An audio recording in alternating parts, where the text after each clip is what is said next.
These two unbeaten heavyweights will fight for all of the titles available to domestic fighters. The British, the Commonwealth, the European.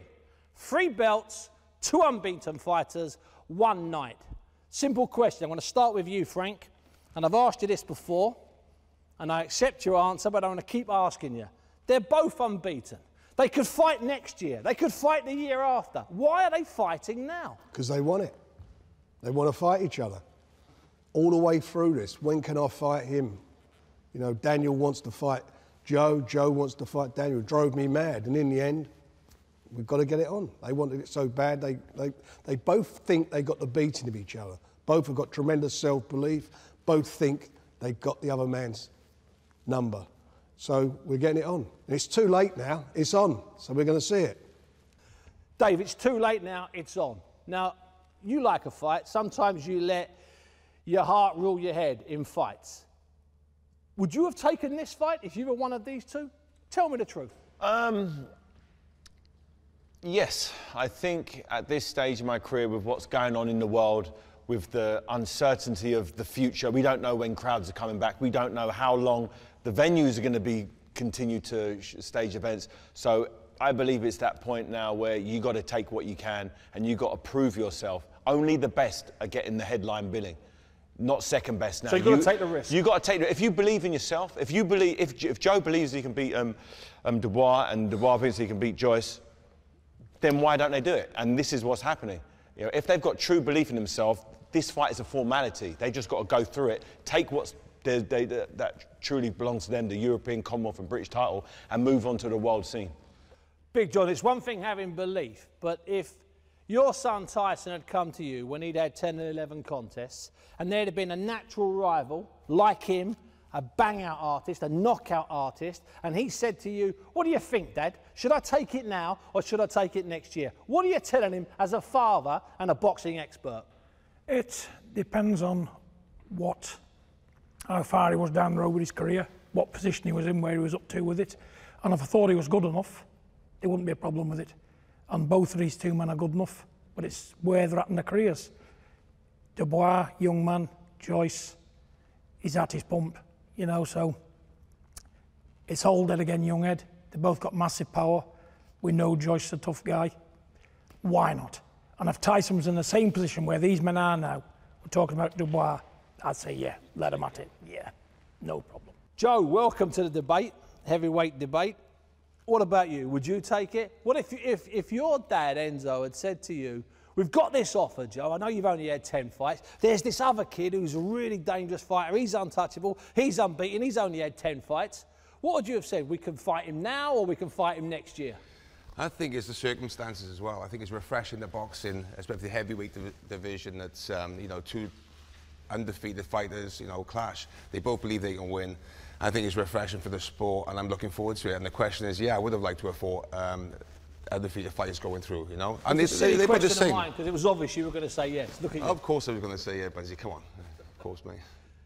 Frank, it is a risk. I mean, all fights are a risk. When you've got an unbeaten fighter at any weight and you put him in with another unbeaten fighter or put him in a title fight where it's 50-50 or maybe a little bit the other way, that's a risk. But it seems to me with heavyweights, and you've had enough of them over the years, there's an even bigger risk. Well, there is and there isn't, but you've got to look what the gains are for the winner. It's the British, European, Commonwealth titles are on the line. And you've got a situation with Daniel Dubois, who's ranked number 2 now in the WBO, to Usyk, who's the number 1. So if Joshua comes through his fight on the 12th of December, is he going to fight Usyk? If he does, then the winner of that fight will be the mandatory. If he doesn't, then Usyk will have to fight the winner of the fight. It's that simple. Yeah, and so they're rolling the dice big time here. Whoever gets this, they're going to wind up as a mandatory challenger. That's where they get to. And it's a calculated risk for both of them. John, it's all very well talking about calculated risks, but the loser of this fight, it seems to me the loser's got an awful big drop. An awful big drop. I mean, I can try and sugarcoat it, but if the loser gets hit on the chin and gets dropped twice and pulled out at the end of the first round or the second round, that's a hard sell. And that's where I think the risk is here. John, what say you? Well, Dubois is only very young, isn't he? you know, a loss wouldn't affect him as much as it would Joyce, because he's a young man, he can learn, go back to the drawing board, see where he went wrong, and probably come again. Now, Joyce, at his age, he's sort of like stuck in his ways, and you know, this old saying, old dog, you can't teach new tricks. But, I don't know, you know, there's always room for improvement, and if a loss is a loss, and I know people who's lost and come back and won world titles, so it's not all that. Listen, I don't want you to start being nice to David Haye just yet, because I want you to go at it again. But you're absolutely right, Dave. You had it. You've been in those Dubois boots, and Carl Thompson was in some ways in the Joe Joyce boots. That night you got it all wrong, and Carl got it all right. You came back okay. Exactly. You hear the hype around the youth about the knockout, the showreel career that Dubois has had to this point. It looks fantastic. You know, he's taken a couple of shots, but everything else has been exactly as you'd want it to be. Then you've got Joyce.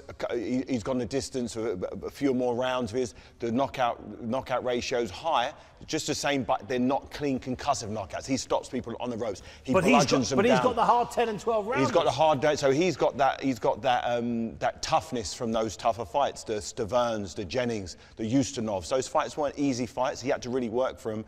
You know, I remember as a 10-fight undefeated fighter going into the Carl Thompson fight against a guy in his late 30s.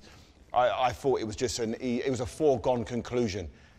I wasn't mentally, physically or spiritually ready for the type of battle I found myself in. And I'm unsure whether Dubois has that. I'm not sure whether he's been watching his highlight reels. I'm not sure whether I don't know. I haven't seen. He's prepared for what Joe might throw at him. I don't know. I hope he has. Yeah. But this is where we're going to see whether Dubois is world class, looking to fight for the WBO heavyweight championship of the world in his next fight or not. And the big thing, Joe, is that they are both accomplished punchers. You know, Dubois can take you out of any shot and drop you. And I take on board what David said. Joe Joyce, perhaps the knockout show reel isn't as clinical and isn't as clean, but it's equally as impressive.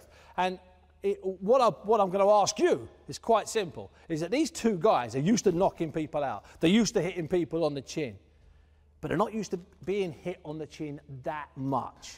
What's going to happen? That's like the lads there, you know, I think there's a lot of question marks. You know, like you said, I think with Joyce, you know, it seems quite, you know, stiff to me and watching him fight, and Dubois, it seems more explosive than what I was seeing, but they're both big punchers, and you've got to look at the experience as well. Like you said, you know, what's going to happen in 5 or 6 rounds? Will Dubois have that? Will it get to 5 or 6 rounds? Well, that's what I'm going to say, and I'm really interested to see what's going to happen, because when you have two big punchers, are they going to respect each other's power? Are they going to do cat and mouse? So it's one of them fights. I'm really intrigued to watch. You know, it's going to be a good fight.